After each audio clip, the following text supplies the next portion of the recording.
ವರ್ಷಗಳ ಹಿಂದೆ ತಾಯಿ ಜನ್ಮವಿತ್ತು. ಎಂತ ಪುತ್ರರಂತ ಕೊಟ್ಟಂತ ಮಹಾತಾಯಿಯ ಜೀಜಾಮಾತೆಯ ಇವತ್ತು ಜನ್ಮದಿನೋತ್ಸವ. ನಾವೆಲ್ಲರೂ ನೋಡ್ತಾ ಇದ್ರೆ ನೂರಾರು ಜೀಜಾಮಾತರು ಇಲ್ಲಿ ದಯಮಾಡಿಸಿದ್ದೀರಿ. ನಮಗೆಲ್ಲರ ನಮ್ಮ ಪಾದಕ್ಕೆ ನಾನು ವಂದಿಸಿ ನಾನು ಎರಡು ಮಾತನ್ನು ನಾನು ಶುರು ಮಾಡ್ತೀನಿ. ಇವತ್ತು ಪತ್ರಕರ್ತರು ಭಾಷೆಯವರು ಬಂದಿದ್ದಾರೆ, ಅವ್ರಿಗೂ ನಾನು ಸ್ವಾಗತವನ್ನ ಕೋರ್ತೀನಿ.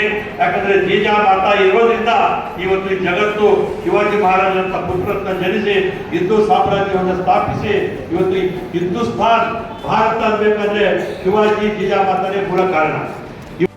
ಮಹಾನ್ ನಾಯಕನಾಗಿ ಬೆಳೆದು ಈ ದೇಶ ಇವತ್ತು ನಮ್ಮ ಸುನೀಲ್ ಎಲ್ಲ ಚೆನ್ನಾಗಿ ಗೊತ್ತು. ಶಿವಾಜಿ ಮಹಾರಾಜರ ಆದರ್ಶ ಏನು, ಅವರ ಮಾರ್ಗದರ್ಶನ ಏನು ಅನ್ನೋ ಬಗ್ಗೆ ನಮ್ಮ ಬಹಳ ಜನ ಅವರು ಶಿವಾಜಿ ಮಹಾರಾಜರ ಪುಸ್ತಕಗಳನ್ನು ಓದ್ತಾ ಇದ್ರೆ ಮೈ ರೋಮಾಂಚನ ಆಗುತ್ತೆ. ಇವತ್ತು ಅದೇ ರೋಮಾಂಚನ ಆಗ್ಬೇಕಾದ್ರೆ ಒಂದು ಕಡೆ ಒಂದು ಸಮುದ್ರ ತೀರದಲ್ಲಿ ಕುಳಿತುಕೊಂಡು ಅವರೊಬ್ಬ ಯೋಚನೆ ಮಾಡ್ತಾ ಇರ್ತಾರಂತೆ, ಏನು ಛತ್ರಪತಿ ಶಿವಾಜಿ ಮಹಾರಾಜ ಹಿಂದೆ ಇದ್ರೆ ನಮ್ಮ ಗತಿ ಏನಾಗೋದು, ನಮ್ಮ ಭಾರತ ಸಾಮ್ರಾಜ್ಯ ಏನಾಗೋದು ಅನ್ನೋ ಬಗ್ಗೆ ಚಿಂತನೆ ಮಾಡ್ತಾ ಇದ್ದಂತ ಆ ವ್ಯಕ್ತಿ ನಮ್ಮ ನರೇಂದ್ರ ಬಾಬು ಸ್ವಾಮಿ ವಿವೇಕಾನಂದರು. 162 ವರ್ಷಗಳ ಹಿಂದೆ ಏನೋ ಅವರು ಹುಟ್ಟಿ ಬೆಳೆದು ಈ ದೇಶಕ್ಕೆ ಈ ಹಿಂದೂ ಧರ್ಮಕ್ಕೆ ಒಂದು ಸನಾತನ ಧರ್ಮವನ್ನು ತೋರಿಸಿಕೊಟ್ಟ ಮಹಾನ್ ಪುಣ್ಯಾತ್ಮ ನಮ್ಮ ನರೇಂದ್ರ ಬಾಬು ಅಂದ್ರೆ ಸ್ವಾಮಿ ವಿವೇಕಾನಂದರು. ಅವರು ಹೇಳ್ತಾ ಇರ್ತಾರೆ, ನೀನು ಹುಟ್ಟಿದ ಮೇಲೆ ಏನಾದ್ರೂ ಈ ಭೂಮಿ ಮೇಲೆ ಪೂರ್ತಿಗಾಗಿಟ್ಟು ಹೋಗು, ಮತ್ತೆ ಹಿಂದೂ ಅಂದ್ರೆ ನಿನ್ನ ಮೈ ರೋಮಾಂಚನವಾಗಬೇಕು. ಮತ್ತೆ ಯುವಜನರಿಗೆ ಹೇಳ್ತಾರೆ, ಒಂದು ಗುರಿ ಇಟ್ಟುಕೋ, ಹಿಂದೆ ಮುಂದೆ ಗುರಿಯನ್ನು ಇಟ್ಕೊಂಡು ನೀನು ಒಂದು ಆ ಗುರಿಯನ್ನು ಮುಟ್ಟೋದು ಸಾಧನೆ ಮಾಡು.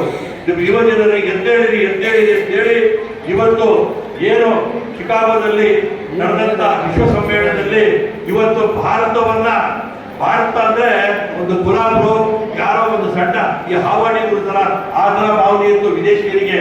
ಅದನ್ನ ಮೆಟ್ಟಿ ನಿಂತು ಅವತ್ತಿನ ಏನು ವಿಶ್ವ ಸಮ್ಮೇಳನದಲ್ಲಿ ಛತ್ರಪತಿ ಶಿವಾಜಿ ಮಹಾರಾಜರ ಬಗ್ಗೆ ಒಂದು ಹಿಂದೂ ಧರ್ಮದ ಬಗ್ಗೆ ಮಾತಾಡಿ ಹಿಂದೂ ಅಂದ್ರೆ ಏನು, ಹಿಂದೂ ಧರ್ಮ ಅಂದ್ರೆ ಏನು, ಭಾರತ ಏನು ಅನ್ನೋದನ್ನ ತೋರಿಸ್ಕೊಟ್ಟಿರ್ತ ಮಹಾನ್ ಪುಣ್ಯಾತ್ಮರ ಇವತ್ತು ಜನ್ಮದಿನ. ಇವತ್ತು ಸ್ವಾಮಿ ವಿವೇಕಾನಂದರಿಗೆ ನಾವು ಪ್ರಾರ್ಥನೆ ಮಾಡಿ ಅವರ ಆಶೀರ್ವಾದ ಪಡೆದುಕೊಂಡು ಹೇಗೆ ಅವರು ತಮಗೆ ಶಿವಾಜಿ ಮಹಾರಾಜರ ಆದರ್ಶ ಪ್ರಿಯರು ಮಾರ್ಗದರ್ಶಕರು ಅಂತ ಗುರಿ ಇಟ್ಕೊಂಡು ಹೋದ್ರು, ಅದೇ ಗುರಿಯಿಂದ ನಾವು ಸಹ ಇಟ್ಕೊಂಡು ಹೋಗಬೇಕಾಗಿದೆ. ಇವತ್ತು ನಮ್ಮ ಗುರುಗಳೆಲ್ಲ ಅದೇ ಇಟ್ಕೊಳ್ಳೋದು.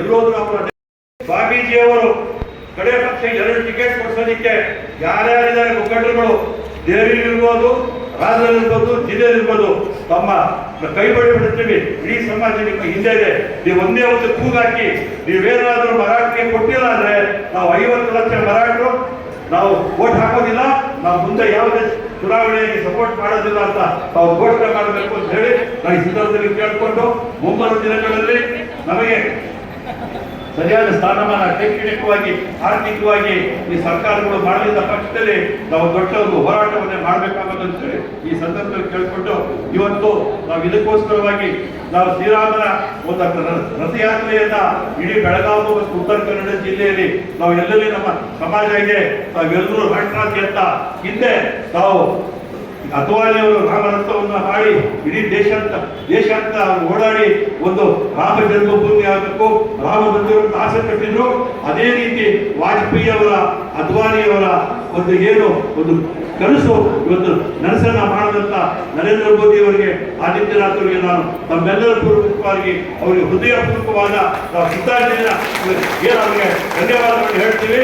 ಜೊತೆಯಲ್ಲಿ ನಾವೆಲ್ಲರೂ ತಾಯಿಯನ್ನು ಬಂದಿದ್ದೀರಿ. 22ನೇ ತಾರೀಕು ಅದೇ ಪ್ರಾಬ್ಲಮ್ ಕೊಟ್ಟಿದ್ದೀವಿ. 22ನೇ ತಾರೀಕು ನಿಮ್ಮ ಮನೆಯಲ್ಲಿ